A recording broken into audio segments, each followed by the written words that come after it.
A pilot took off on a 4-hour flight with less than 4 hours of fuel. 3 people are dead after a plane crashed right into a park. A twin-engine Cessna went down just moments before the pilot told air traffic control that the plane was low on fuel. This is the story of 88 Delta Foxtrot, a Cessna 421 that crashed a half a mile from the end of the runway. And the most infuriating thing about it, it was 100% avoidable. By the end of this video, I'm going to share 3 lessons that we can learn from this tragedy that might just save your life one day.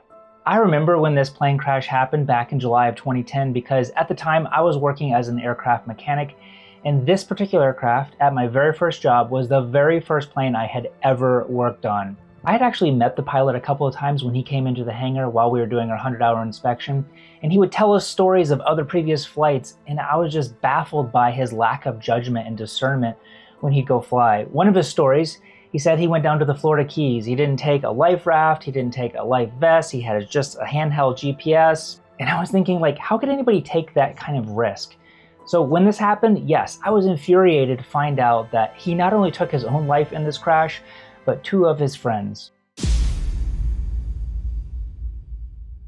The story starts with 3 business partners: pilot Chase Bales, 51 years old, Damian Riddick, 37, and Matt Meinberg, 41. They had flown up to Pontiac, Michigan in their Cessna 421 on a business trip. Their business was called US Highland. It was a motorcycle business that was going to build customer specification modular motorcycles built right in Tulsa, Oklahoma. The flight from Riverside Airport in Tulsa, Oklahoma up to Pontiac, Michigan is a 700 nautical mile flight, and it took them about 3.5 hours to make it. Uneventful on the way up, but not so favorable on the way back. It was July 10th, 2010 when Chase Bales, the pilot, had the airplane fueled up for the return trip back to Oklahoma. Chase told the FBO, "Top it off, but nothing in the nacelles, just the mids and the tips." Now we don't know if the nacelle tanks were already filled up or if he was choosing not to put fuel in them for some other reason, but what we do know is it was not enough to get him home. It was noted by a witness that Chase was doing the inspections on the engine, checking the oil, while one of the passengers was on the other side sumping the fuel. Now, what I mean by sumping is there's these little ports underneath the wing that are at the lowest portion of the wing that you take a sample of the fuel before your flight. This is checking for contaminants or water. The passenger that was probably doing this sumping was Matt Meinberg, who was also a pilot, but he was not rated for the dual engines. He was only single engine land, but he was definitely qualified to do the sumping. When he was sumping, the sump port actually got stuck open and they lost about an estimated 5 to 6 gallons of fuel out on the tarmac. One of the FBO fuelers came by and offered to go ahead and fill it back up, but Chase responded, "I'll deal with the fuel I have." It's important to know that the Cessna 421 has 196 gallons of usable fuel.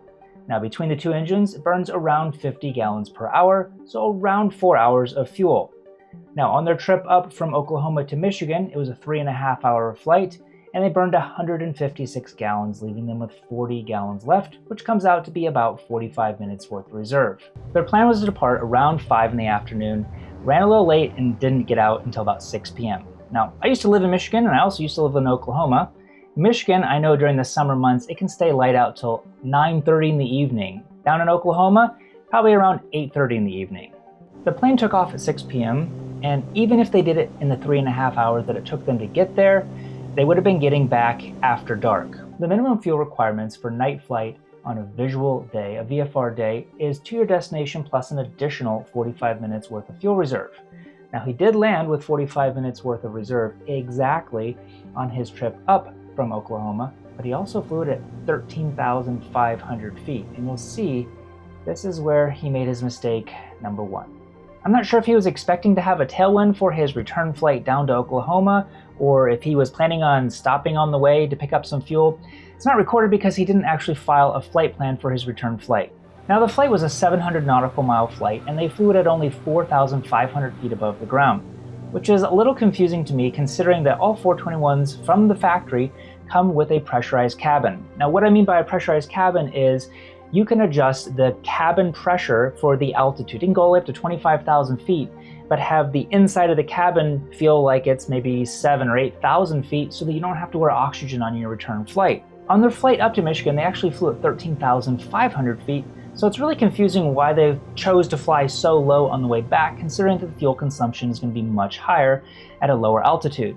Now the reason being is because the lower altitudes, the air is much thicker, and it requires more fuel and more power from the engine to be able to perform as well as it could at a higher altitude. It's kind of like driving your car up a hill or into the wind. You're going to get worse gas mileage because the engine is working harder to perform the same. The flight took them directly over top of Joplin, Missouri, about 90 miles before Tulsa. They could have stopped there and got fuel, but they chose not to. Bad decision number 2. Now if you're thinking, well, Ryan, it was late, so the FBO was probably closed. Well, they actually do have self-service there, so they could have stopped and still topped off a few extra gallons to make sure that they could get all the way down to Tulsa. At 9:58 p.m., Chase started his descent from 4,500 feet down for Riverside Airport. About 4 minutes later, he contacted Tulsa International Airport and requested to divert to their airport because it was about 11 nautical miles closer than his final destination of Riverside. Tulsa approach, November 88 Delta Foxtrot. Request to divert to Tulsa International. November 88 Delta Foxtrot. Turn right, heading 270. Vectors for left base runway 18 right. At this point, Chase knew he had a serious problem, but he did not declare an emergency, and he didn't even let them know the reason of his diversion, that he was low on fuel. Bad decision number 3. He was cleared for runway 18 right, but he didn't declare an emergency, and if he would have had landing priority over all other aircraft. Everybody else would have got out of his way, and he could have landed on 18 left, which is about a mile closer than 18 right. That 1 mile could have saved him his life. Chase flew his left base and turned final, and on short final, this is what was said. 88 Delta Foxtrot. We exhausted fuel. They were a half a mile from the end of the runway when they exhausted their fuel and crashed into a heavily wooded area, killing all 3 occupants.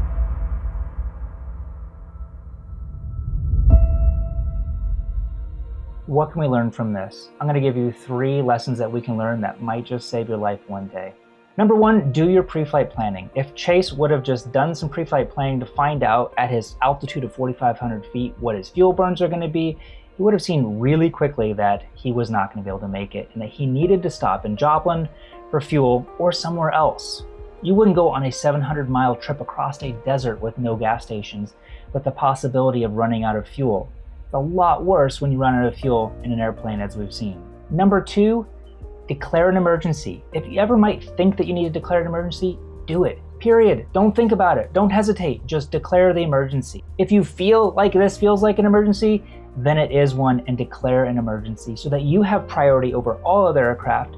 The air traffic control are there to help you through the situation. They're on your side. The best pilots are not the ones who avoid emergencies, they're the ones that manage them well. Declare an emergency gives you 3 things: options, priority, and support. Declare an emergency is not a failure, it's good judgment. Number 3, there are 5 hazardous attitudes identified by the FAA, and I recommend you taking the test to find out which one you have, because it might save your life if you better understand how you personally make bad decisions. I'll leave the link down below so you can take the test for free. Number 1, anti-authority. Don't tell me what to do. Number 2, impulsivity. Do it now. Number 3, invulnerability. That's never gonna happen to me. Number 4, macho. Watch me, I can do this. And number 5, resignation. What's the point? I can't make any difference. Which one do you think Chase had? Yeah, I'd probably agree, invulnerability.